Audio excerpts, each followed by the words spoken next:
사람들은요, 매일 견과류를 먹으면 건강에 좋다고 하더라고요. 저도 그렇게 믿었어요. 그런데요, 이렇게 해져요. 나이가 들수록 여성의 신장은요, 아주 조용히 약해집니다. 야, 눈에 띄게 피곤해질 때는 이미 오래전부터 부담을 받아온 경우가 많아요가. 모든 견과류가 나쁜 건 아닙니다. 하지만 종류와 방식이 틀리면 신장은 쉬지 못해요. 그럼 제가 그동안 먹어온 게 잘못된 건가요, 선생님? 조금만 바꿔올 뿐인데 예. 몸이 이렇게 가벼워질 줄 몰랐어요. 이시안 쓸 거야. 아침마다 견과류 한 줌씩 드시고 계신 분들 계시죠? 건강을 위해서, 혈관을 위해서, 심장과 뇌를 위해서 좋다고 믿고 드시는 분들이 많습니다. 그런데 제가 오늘 이 이야기를 꺼내는 이유는 단 하나입니다. 그 믿음이 어떤 분들에겐 신장을 서서히 망가뜨리는 원인이 될 수도 있기 때문입니다. 저는 지난 30년 동안 신장내과에서 수많은 어르신들을 만나왔습니다. 검사 결과를 앞에 두고 가장 자주 듣는 말이 있습니다. 선생님, 저는 몸에 좋은 것만 먹었는데요. 그 말이 나올 때마다 제 마음은 늘 무겁습니다. 왜냐하면 그분들 대부분이 매일같이 드시던 음식 속에 신장을 괴롭히는 요소가 숨어 있었기 때문입니다. 신장은 조용한 장기입니다. 아파도 소리를 내지 않습니다. 기능이 절반 이상 떨어져도 묵묵히 일합니다. 그래서 많은 분들이 이상 신호를 놓칩니다. 피곤함, 발목이 잘 붙는 느낌, 소변에 거품이 조금 생기는 정도를 나이 탓으로 넘깁니다. 그런데 이런 변화가 쌓이면 어느 날 갑자기 검사 결과로 현실을 마주하게 됩니다. 신장 기능이 40%밖에 남지 않았습니다. 이 말을 처음 들었을 때의 표정을 저는 아직도 잊지 못합니다. 그중 상당수가 평소 견과류를 즐겨 드시던 분들이었습니다. 견과류가 나쁘다는 말이 아닙니다. 문제는 종류와 양, 그리고 신장 상태를 고려하지 않은 선택입니다. 예를 들어 아몬드와 땅콩을 매일 한 줌 이상 드시는 어르신들이 있습니다. 이 두 가지는 단백질과 지방이 풍부하고 에너지를 주는 식품이지만 동시에 인과 칼륨, 옥살산 함량이 높은 편입니다. 신장이 젊고 건강할 때는 큰 문제가 되지 않습니다. 하지만 60세를 넘기면서 신장의 여과 기능이 조금씩 떨어지면 이야기가 달라집니다. 몸속에 쌓이지 말아야 할 성분들이 천천히 축적되기 시작합니다. 처음엔 아무 느낌이 없습니다. 그런데 몇 년이 지나면 혈액 검사에서 이상 신호가 나타나고 소변 검사에서 단백뇨가 보이기 시작합니다. 제가 진료했던 72세 남성 한 분의 이야기를 해드리겠습니다. 이분은 매일 아침 오트밀 위에 아몬드와 캐슈넛을 듬뿍 올려 드셨습니다. 씹는 맛도 좋고 포만감도 있어서요 라고 말씀하셨죠. 겉보기엔 아주 건강한 식사처럼 보였습니다. 하지만 검사 결과 크레아티닌 수치가 점점 오르고 있었습니다. 생활 습관을 하나하나 살펴본 끝에 저는 이분께 견과류의 종류와 양을 조절해 보자고 말씀드렸습니다. 단 일주일에 몇 번 소량으로 줄였을 뿐인데 3개월 뒤 수치가 안정되기 시작했습니다. 이분이 가장 놀라워했던 건 이것이었습니다. 선생님, 이렇게 사소한 게 원인이었나요? 많은 어르신들이 놓치는 또 하나의 문제는 염분과 함께 먹는 견과류입니다. 시중에 판매되는 견과류 대부분은 볶거나 소금이 첨가되어 있습니다. 짠맛이 강하지 않아 괜찮다고 느끼지만 이 소량의 염분이 매일 쌓이면 신장은 밤낮 없이 더 많은 일을 해야 합니다. 혈압이 조금씩 올라가고 신장 혈관은 미세한 압박을 받습니다. 이 상태가 지속되면 신장은 서서히 지쳐갑니다. 저는 환자분들께 늘 이렇게 설명합니다. 신장은 공장과 같아서 쉬지 않고 돌아가지만 과부하가 걸리면 가장 먼저 망가진다고요. 그렇다면 모든 견과류를 끊어야 할까요? 그렇지 않습니다. 오히려 신장을 살리는 방향으로 도와주는 견과류도 분명히 존재합니다. 중요한 건 선택입니다. 예를 들어 마카다미아나 피칸처럼 인과 칼륨 함량이 비교적 낮고 지방의 질이 좋은 견과류는 신장의 부담을 덜 줍니다. 또 호두는 혈관 염증을 줄이는 오메가 지방산이 풍부해 적절한 양을 지키면 오히려 도움이 될 수 있습니다. 다만 여기서도 적당이라는 말이 핵심입니다. 한 줌이 아니라 두세 알, 그 정도면 충분합니다. 제가 늘 강조하는 것은 이것입니다. 신장 건강은 특별한 약이 아니라 매일의 선택에서 갈린다는 사실입니다. 비싸고 희귀한 음식이 아니라 우리가 무심코 먹는 평범한 식재료가 신장을 살릴 수도 망칠 수도 있습니다. 특히 견과류처럼 몸에 좋다는 이미지가 강한 음식일수록 더 조심해야 합니다. 신장은 기억합니다. 어제 먹은 것도, 지난달의 습관도, 지난 몇 년의 선택도 모두 기억합니다. 그리고 그 결과를 숫자로 보여줄 뿐입니다. 지금 이 영상을 보고 계신 분들 중에도 이런 분들이 계실 겁니다. 나는 매일 견과류를 먹는데 별다른 증상은 없는데요. 그렇다면 아직은 신장이 버텨주고 있는 단계일 수 있습니다. 하지만 신장은 경고음을 울리지 않습니다. 그래서 저는 늘 미리 이야기합니다. 문제가 생긴 뒤에 바꾸는 것보다 지금 조금 줄이고 바꾸는 것이 훨씬 쉽고 안전합니다.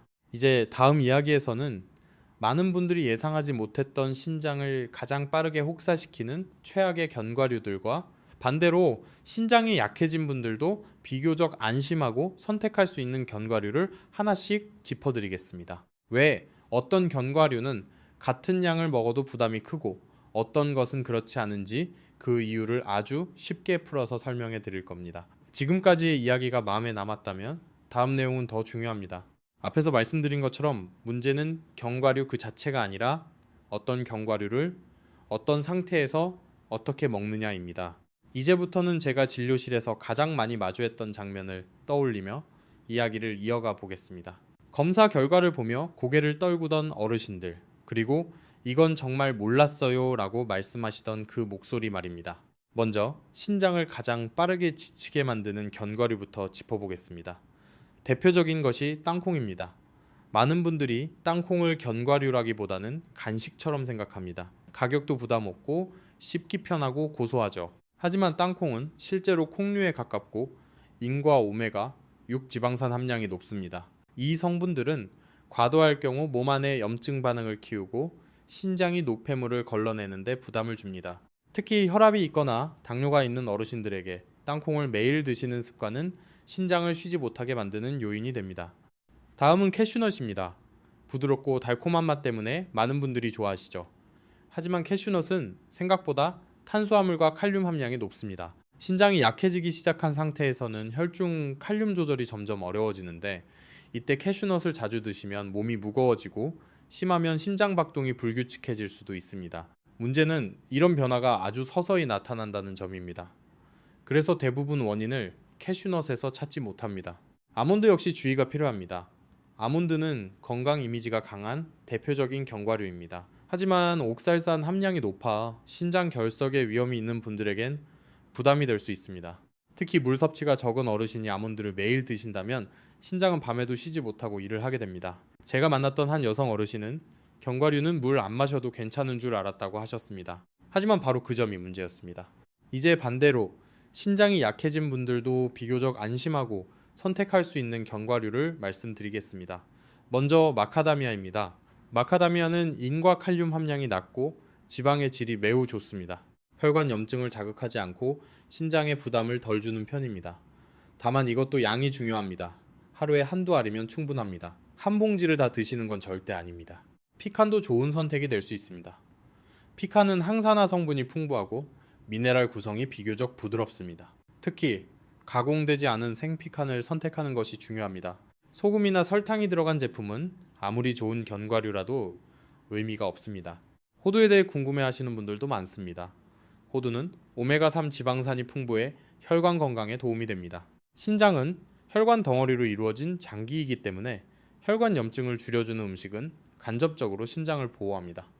다만 호두 역시 하루 반 개에서 한 개면 충분합니다. 몸에 좋다는 이유로 여러 개를 드시면 그 순간부터는 약이 아니라 부담이 됩니다. 제가 환자분들께 늘 드리는 조언이 있습니다. 견과류는 주식이 아니라 조미료처럼 생각하셔야 합니다. 밥 한 공기처럼 먹는 음식이 아닙니다. 식탁 위에 살짝 올라가는 보조 역할일 뿐입니다. 그리고 가능하다면 매일 먹지 않아도 됩니다. 일주일에 두세 번, 그것도 소량이면 충분합니다. 신장은 반복되는 습관에 가장 민감하게 반응합니다. 또 하나 꼭 짚고 넘어가야 할 것이 있습니다. 견과류를 먹는 시간입니다. 밤늦게 견과류를 드시는 분들이 생각보다 많습니다. 배고플 때 과자 대신 견과류를 선택하셨다고요?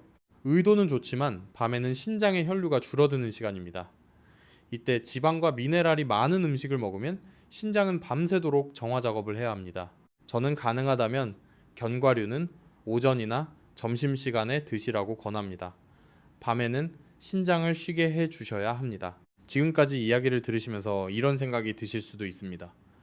이렇게 따지면 먹을 게 너무 없네요. 하지만 그렇지 않습니다. 중요한 건 제한이 아니라 균형입니다. 신장은 까다로운 장기가 아닙니다. 다만 무리하지 않게 대해 달라는 신호를 보낼 뿐입니다.